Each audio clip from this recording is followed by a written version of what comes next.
Back in July 2020, I bought a load of Siberian larch from a company down in Somerset for a garden furniture project. I'd seen a lot of modular furniture online and decided it was time to make my own. But then COVID took hold, and like so many other things, the wood just sat in the garage gathering dust. Until a month ago, when I finally had a patio to put it on, and so the garden furniture started to take shape. In today's video, I'm going to show you how I planned and made the furniture with basic tools, and how I've protected it from the vagaries of UK weather.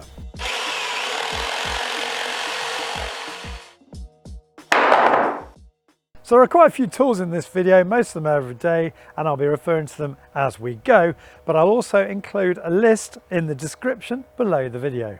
Also, I think this is a sort of project that could benefit from some plans if you're thinking of building one of these yourself. I'm working on those at the moment, and there'll be the link in the description below the vid, either when I post the vid or quite soon afterwards. You can download those for a small fee, which will really help to support me carry on making this content. Or if you don't want to do that, just work it out from watching the vid. So the first job was to source some wood for the project. I found a company called Timber Source, and after discussing with them the relative merits of hardwoods, sapele and iroko, as against softwood options, I ended up going for Siberian larch, which is similar to pine but more hard wearing. In their words, by far the best value for money. They planed down for me 57mm square sections from a 63mm stock for the structure of the furniture and 94x18mm cuts for the slats taken from their 200mm stock, meaning they could get 2 cuts from each piece. To work out how much I needed, I prepared some very basic drawings in Microsoft Word of each piece of furniture I was going to build, and there would be 2 main benches and 1 corner section. I then prepared a very basic cutting list which told me how many pieces I needed to order based on how many I could get out of each available length, and the drawing itself became my Bible as I started putting everything together, as I gave each piece a letter to correspond to the master drawing so I could remember which was which when I came to put them all together. First thing I had to do was familiarise myself with the drawings, checking the measurements, as it was over 4 years ago that I put them together. I needed as near 90-degree cuts as possible, and so it was important to use a mitre saw to make each cut, and I'm a big fan of my battery powered saw as it's light and portable and accurate enough for a project like this. I thought about creating a stop block to standardise cuts, but decided I didn't really have enough to justify the time it would take to create this, so I set about carefully measuring each. I find if you're consistent and use the same process for each, and of course stick with the same tape measure throughout the project, you'll get the cuts near millimetre perfect. The big plan was to assemble the furniture with loose tenons for a semi-professional construction technique. I figured that if I bought a router bit I could rebate the mortices with it, and found a rider corded chisel on the Axminster website which I could use to square off each hole. The stock was 57mm wide, so I figured a square tenon around 18mm would do the job, as you want to aim for a tenon that's no more than 1/3 the width of the mortise section.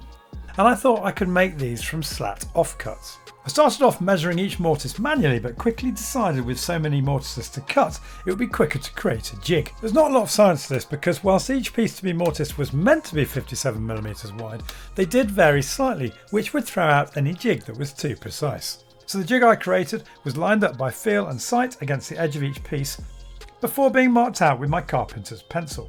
Get yourself a tracer pencil. I would be lost without mine. I've actually got 3 now as I keep putting them down. There's a link in the description. And what about the tool itself? Well, for years I've relied on my 1/2-inch shank router. I've had this for about 20 years, but it's a very heavy tool to wield around. Most people have these confined to a router table. I've never bought a router table.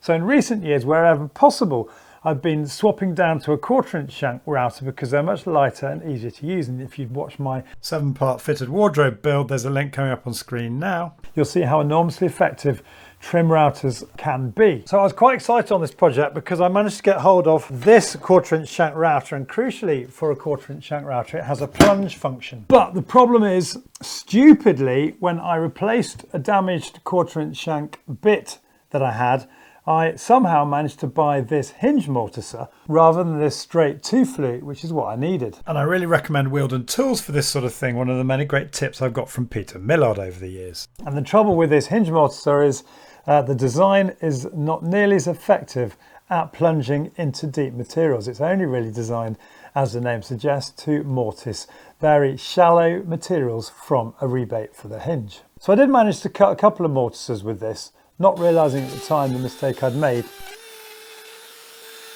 but ended up reverting back to the DIYte to route out the rest of the mortices. And whenever using a router, particularly the 1/2 inch shank, ear defender is essential. With these earlier in my life, I might not have tinnitus now.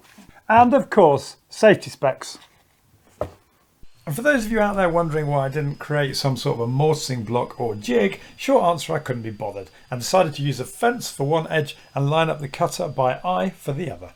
And in terms of the play, which the eagle-eyed of you would have noticed on the bed, I did my best to minimise this, but it really didn't matter if the tool moved a little, because I'm finishing off each hole with a corner chisel, and any play in the hole would be taken care of with the expanding polyurethane glue.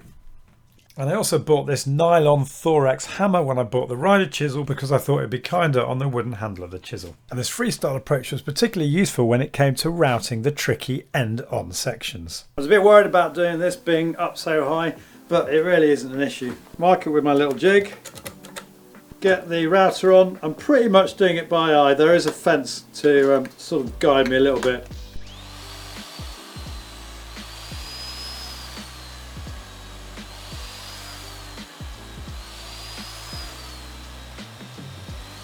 Get my right angle chisel. 1, 2, 3, 4.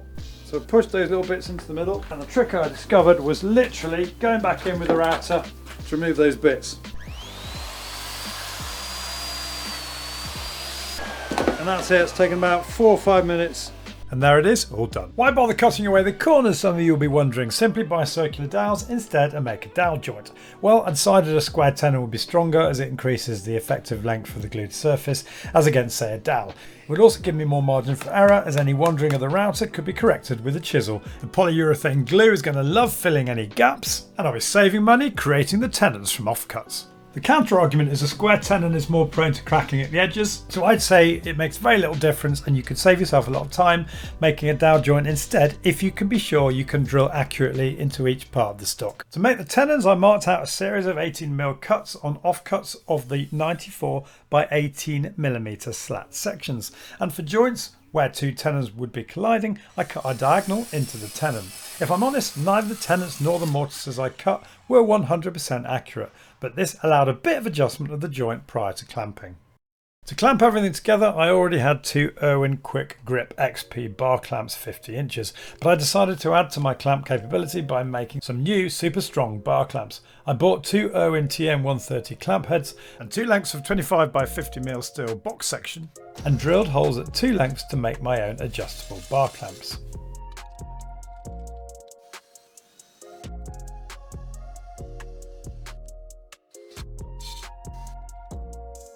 Not the easiest job to do to get the bolts to line up when you haven't got a pillar drill, but with a bit of manipulating of the drill bit I managed to get the job done.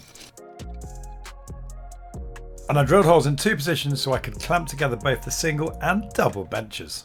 To glue each stock together I used polyurethane glue. First this GeoCell joiner's mate,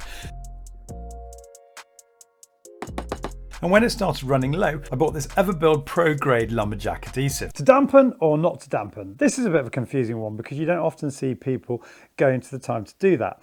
And this product, the joiner's mate, doesn't actually say anything about dampening one of the surfaces. The Puricol, it says dampen one surface for faster curing and to increase the foaming action, but it doesn't say it's absolutely essential. And likewise with the Everbuild, it says dampen one surface to achieve maximum bond strength and to assist with curing.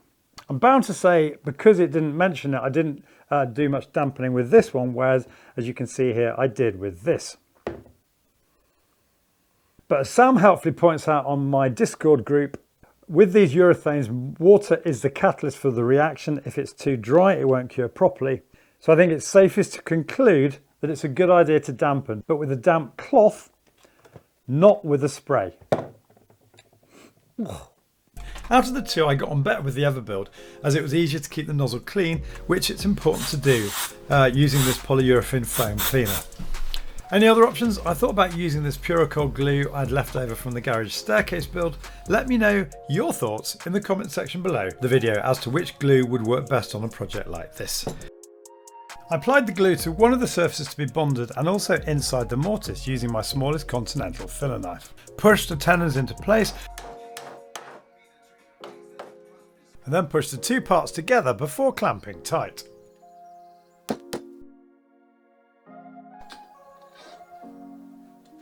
At which point the wood glue expands, filling any gaps and, if I'm honest, oozing out of the joint. I started cleaning off the joints with the polyurethane cleaner, but the glue keeps seeping out as it expands and sets.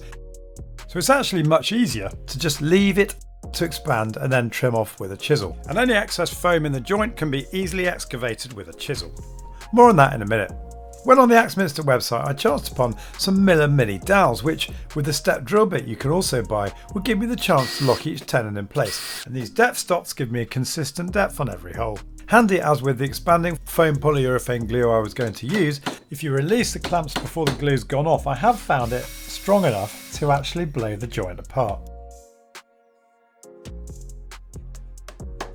And don't be tempted to leave it until everything has been constructed to put the dowels in. It's a lot easier to dowel each joint as you go, and some of them you can even hide inside the joint.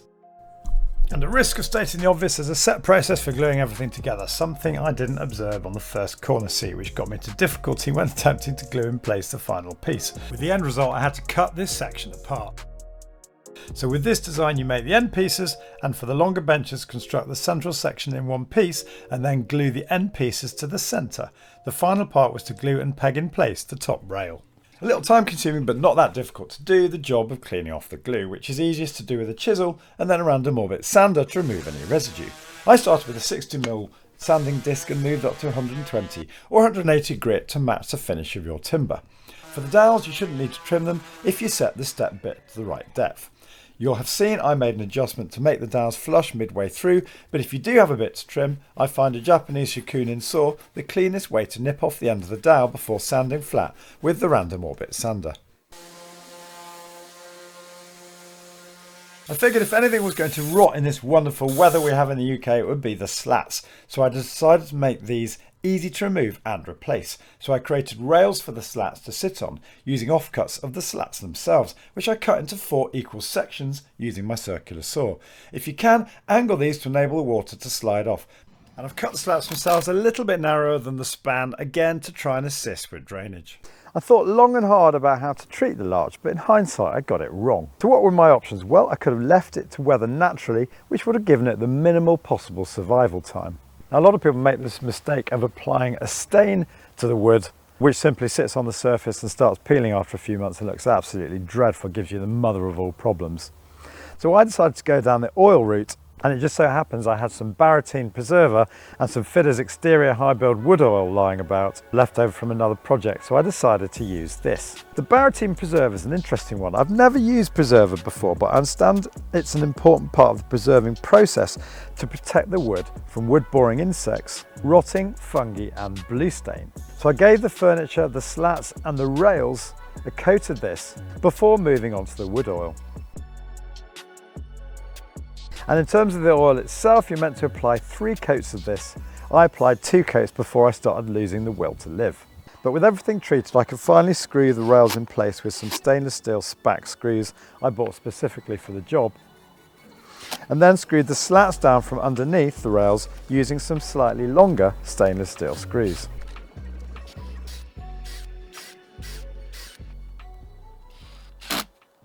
And why did I get this wrong? Well, the Fiddes High Build oil, as the name suggests, is high build. It certainly has more of a look of a varnish than it does an oil. It looks like it's sort of sitting on the surface, although of course it has sunk into the wood a lot more than a varnish would. And if I'm honest, as you can see, it's left the larch looking very yellow. Granted, the sun will quickly strip that back because in spite of what the manufacturers always tell you about UV protection built into their stains or oils, you want to take that with a pinch of salt. It never works very well. And in fact, you can see here already in the month since I treated the wood, even with the weather being pretty rubbish, we've hardly had any sunshine days like this, it's already fading.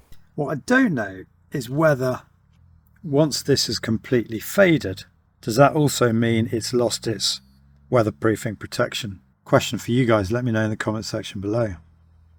But in hindsight, what I should have used was Owatrol H4 wood and stone, because in an ideal world my other half didn't want me to put any preservative on it at all. She wanted it to look like it had faded naturally. And instead we've ended up with this slightly naff 1980s style varnish. The Overtrial, if you believe what their marketing says, would allow this new wood to age naturally while still protecting it. But let's not forget, my main aim was to protect this furniture from the weather, and I'm pretty sure the Fiddes will make a pretty good job of that. Now, of course, you can get coloured oils, and I did annoyingly have this Textile HES lying about. But again, you know, one coat of this, which is all it's really meant to need, and I'm not convinced. I think that looks a bit naff as well. So I think the wood and stone would have been a much safer option, but let me know in the comments section what you think I should have used. Now, wood being a natural product, there were a couple of sections where it had cracked, and I actually rejected this piece for that reason. And I was a bit concerned about rain penetrating into some of these natural cracks, so I plugged these using Puracold glue, which I then trimmed off when set. Not perfect, but I'd already oiled the furniture by this point, and I think it'll do the job. And the final job to tell you about, which I had the idea for when I put the furniture on glazing packers to keep it off the ground in the first torrential downpour, was to put feet under it. 4 under the corner sofa and 6 under the longer sofas. I bought these on Amazon and traded up the fixing screws that came supplied with it to longer stainless steel versions, because they had a better purchase into the end grain of the furniture. My wife and I set up a soft furnishings company 20 years ago, which she still runs. Now I do this full time, and she made these cushions. And although you think we'd be professional about this by now, we went for this ridiculously light fabric. I suppose it's good in the sense that it won't fade in the sun, but it's going to be very impractical. We should have probably gone for something a bit darker. And making bespoke cushions like this hasn't been cheap. So my advice to you would be, choose your cushions, go online before you start, because there are some very reasonable companies out there. These are 120mm thick, makes for a very luxurious, comfortable seat, but they don't need to be that thick. You wouldn't notice, and it'd be a lot cheaper if you go for something thinner. And also that way you can make your furniture around the cushions, rather than finding that your furniture is an odd size and therefore you have to go for more expensive bespoke cushions. So that's it. The furniture is finally complete, and we've got some sunshine today. And I have to say, I'm really pleased with how it's come out, and that loose tenon construction technique that I sort of dreamt up during lockdown worked fabulously well. Price wise, you'd need to get a quote now, because it was so many years ago that I got this from Timber Source. From memory, I think it was somewhere over £600 for this wood. But my comments earlier on about treating the wood, I don't think you need to go for anything special. I think plain all round 2x2 pine from your local timber merchants would be absolutely fine, provided you treat it properly. And again, that should help you to keep the costs down. On the negatives, yes, I wish I'd gone with the Overtrial wood and stone rather than the Fiddes High Build oil. And as I said, if we had our time again, I'd probably choose a slightly darker fabric. One other gaff, we made these corner cushions a little bit too wide. They need to be narrower where they clash in the middle. And another slightly comical mistake, for some reason the corner bench isn't exactly half of the two longer benches, which means we've got it slightly wider, so we've got a slightly wider cushion here. I do at least have a chance to correct all this when I come to do my plans, so that you don't make the same mistakes as I did. And being modular, I also really like the fact that you can move things around depending on who's using it and how much space you need. And that's pretty much it. Let me know what you think in the comment section below the video. I hope you found it useful. As I said, details of the tools I've used today will be in the description, which of course you can click by clicking on the More button. And if you're new to my channel, it would mean a huge amount to me to have you subscribe. You can do that by clicking on the link here, and don't forget to click the bell notification icon so you get notified of all my future uploads. Thanks again for watching, and I'll see you soon.